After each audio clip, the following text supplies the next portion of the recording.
पैसा लो डिजिटल। तो ये एक एनबीएफसी कंपनी है जो कि बहुत ही स्पेशल है। स्पेशल क्यों है आपको पता चलेगा इस वीडियो में। और आज इस वीडियो में मैं डिस्कस करने वाला हूँ इसके फंडामेंटल्स, इसका ग्रोथ स्टोरी और उसके साथ मैं प्राइस एक्शन एनालिसिस करने वाला हूँ और आपको कंक्लूजन मिलेगा कि क्या एक इन्वेस्टमेंट वर्दी कंपनी है कि नहीं। लेकिन याद रखिए ये कोई स्टॉक रिकमेंडेशन वीडियो बिल्कुल नहीं है, ये जस्ट एक एजुकेशनल और इन्फॉर्मेशनल वीडियो है।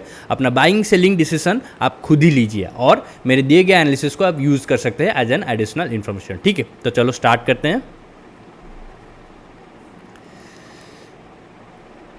ओके, हेलो एवरीवन और फाइनेंशियल अफेयर्स में आपका स्वागत है। तो ये है पैसा लो डिजिटल और सबसे पहले थोड़ा सा देख लेते हैं इस कंपनी के बारे में। ठीक है, so Paisa Lo Digital was incorporated in the year 1992। ठीक है, ये एक एनबीएफसी कंपनी है। ठीक है, headquarters company in Delhi, headquarters in Agra. ठीक है, और अभी एक इंटरेस्टिंग चीज़ मैं आपको दिखाता हूँ यहाँ पे। ठीक है, तो ये देखिए the company provides number of financial products like business loan, SME, MSME loans। ठीक है, इनकम जनरेशन ये सब ये करते हैं। ठीक है, सेल्फ एम्प्लॉयमेंट के लिए देते हैं। और सबसे खास बात ये है, देखिए तो State Bank of India has signed its first co origination of priority sector loan agreement with Paisa Lo digital. ठीक है, और इनका जो ये है मतलब SBI contributes 80% of loan value well Paisa Lo contributes remaining 20% loan value. Risk reward ratio sharing is 80-20 under the model. ठीक है, तो ये एसबीआई के साथ टाइप करके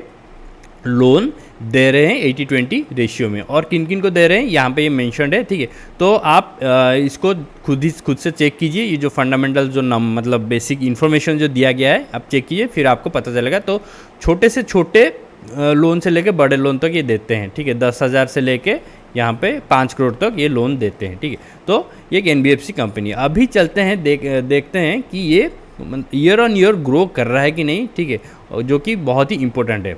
तो देखिए अगर हम लास्ट 3 साल का इन्फॉर्मेशन चेक करें, ठीक है, मार्च 2022 से मार्च 2024, देखिए इसका रेवेन्यू ग्रोथ हो रहा है। 392 से ग्रो हुआ 471 और फिर 659, तो अच्छा खासा ग्रोथ हो रहा है।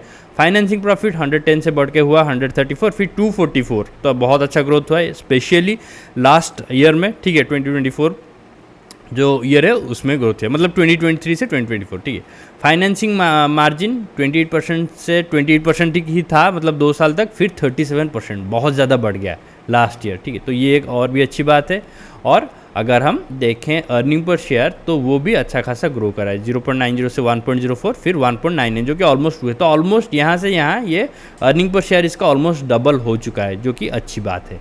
अभी देखते हैं शेयर होल्डिंग पैटर्न। यहाँ पे भी आपको एक बहुत इंटरेस्टिंग चीज़ देखने को मिलेगा। ठीक है, तो देखिए प्रोमोटर्स जून 2021 में होल्ड कर रहे थे 40.64% और अभी ये होल्ड करते हैं 50.38%, तो बहुत अच्छा खासा ग्रोथ है बाय द प्रोमोटर्स देमसेल्व्स। और अगर आप ये जो पूरा इसका जर्नी है प्रोमोटर्स का, मतलब क्वार्टर ऑन क्वार्टर देखेंगे तो आपको पता चलेगा कि कंसिस्टेंटली ये स्टेक बढ़ा रहे हैं हर क्वार्टर में, ऑलमोस्ट हर क्वार्टर में, या फिर एक क्वार्टर छोड़ के एक क्वार्टर में बढ़ा रहे हैं। ठीक है, 45.92 से लेके 46.24, फिर 47.05, फिर 48.86, फिर 50.38, तो बहुत अच्छा खासा प्रोमोटर स्टेक बढ़ा है। क्यों बढ़ा रहे हैं?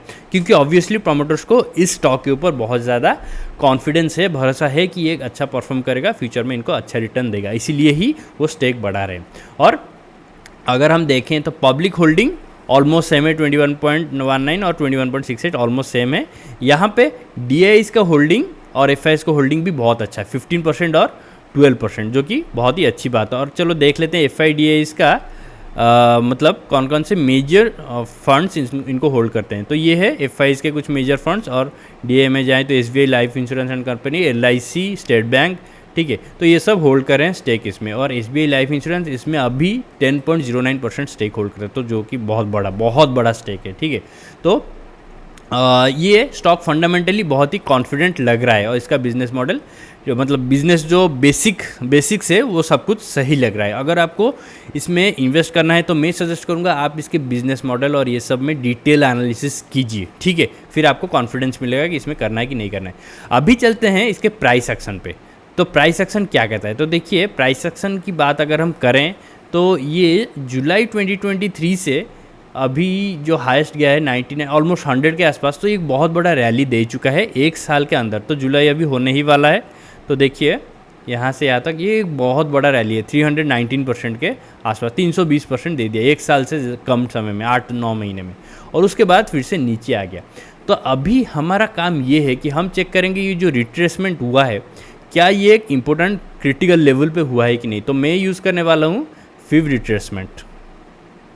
देखिए तो मैंने फिव रिट्रेसमेंट ड्रॉ कर लिया और क्लियरली मुझे दिख रहा है कि ये स्टॉक 50% करेक्शन के नीचे गया ही नहीं, ठीक है, 50% पे ही रह गया। यहाँ से ये ऊपर नीचे हो रहा है और यहाँ से ये स्ट्रेंथ दिखा कि अभी फिर से ऊपर जाना स्टार्ट ही कर रहा है, ठीक है। तो चलो देख लेते हैं मोमेंटम इंडिकेटर्स क्या कहते हैं। तो मोमेंटम इंडिकेटर्स भी देखिए वीकली में RSI लेवल ये कह रहा है कि 50 लेवल के नीचे कभी ये RSI इसका गया ही नहीं है और अभी ये मूविंग एवरेज को क्रॉस करके फिर से ऊपर जाना स्टार्ट कर रहा है, जो कि क्लियरली दिखा रहा है कि स्ट्रेंथ बिल्डअप हो रहा है। और उसके साथ MACD भी दिखा रहा है कि मतलब क्रॉसओवर रिसेंटली, मतलब जो वीकली क्रॉसओवर है बहुत ही रिसेंट टाइम में अभी हो सकता है, आने वाला है, ठीक है। और उसके साथ और एक चीज़ जो अलाइन कर रहा है जो कि बहुत ही अच्छी बात है वो है 40 वीक्स मूविंग एवरेज। तो देखिए 40 वीक्स मूविंग एवरेज जो कि है 200 डेज मूविंग एवरेज, अगर मैं इनेबल कर रहा हूँ तो ये क्लियरली अलाइन कर रहा है, स्टॉक को सपोर्ट दे रहा है। और देख सकते हैं जब ये स्टॉक इस 200 डेज मूविंग एवरेज के पास आया तब इसने स्ट्रेंथ दिखाया और अभी स्ट्रेंथ दिखा के फिर से एक रैली शुरू कर रहा है, ठीक है। और अगर मैं 50 डेज़ ये में भी इनेबल करूं तो देखिए यहाँ पे भी ये सेम ही चीज़ कर रहा है, ये ऊपर की तरफ मुड़ चुका है और यहाँ से ही ऊपर जाना स्टार्ट कर रहा है। तो इसका मतलब क्या, मतलब कंक्लूजन क्या मिल रहा है? तो मैं कहूँगा कि पेसालो डिजिटल का प्राइस सेक्शन क्लियरली बता रहा है कि इसका जो कंसोलिडेशन पीरियड था वो कंफर्म हो चुका है कि इसका जो प्रीवियस रैली है वो स्ट्रॉन्ग है और अभी इसका कंसोलिडेशन फेज खत्म हो चुका है और ये फिर से एक नया ट्रेंड स्टार्ट करने की कोशिश कर रहा है, ठीक है। तो क्या इसमें आपको इन्वेस्ट करना चाहिए? तो देखिए आपको इन्वेस्ट करना चाहिए कि नहीं करना चाहिए ये पूरा आपके ऊपर डिपेंडेंट है। आप इसका खुद का एनालिसिस कीजिए फंडामेंटल, अगर आपको ये बिजनेस पसंद आता है, ठीक है, तभी जाके आप खुद एंट्री लीजिए, वरना इसको आप इग्नोर कर सकते हैं। लेकिन अगर आप किसी भी रीजन से डिसाइड करते हैं कि हाँ मुझे इसमें इन्वेस्ट करना है, तो मैं कहूँगा ये जो टाइम पीरियड अभी चल रहा है 78-80 के बीच में इसका प्राइस चल रहा है, तो ये एक अच्छा टाइम पीरियड है, अच्छा प्राइस है इसमें इन्वेस्ट करने के लिए। लेकिन ऑब्वियसली खुद का एनालिसिस ज़रूर कीजिए, मेरे दिए गए कंक्लूजन पे जंप करके आप बिल्कुल खरीदें मत, क्योंकि आपका पैसा है, आपका रिस्क होगा, आपका ही रिवार्ड होगा, ठीक है। तो ये है कंक्लूजन पेसालो डिजिटल के ऊपर। आई होप ये वीडियो आपको इन्फॉर्मेटिव और वैल्यूबल लगा होगा, ठीक है। वीडियो को लाइक कीजिए और चैनल पे नहीं हो तो सब्सक्राइब कीजिए और मेरे दूसरे चैनल फाइनेंशियल इंपल्स को भी चेक जरूर कीजिए, जिसका लिंक आपको मिल जाएगा डिस्क्रिप्शन सेक्शन में। थैंक यू फॉर वॉचिंग, मिलता हूँ अगली बार एक नई वीडियो के साथ, तब तक के लिए बाय, टेक केयर।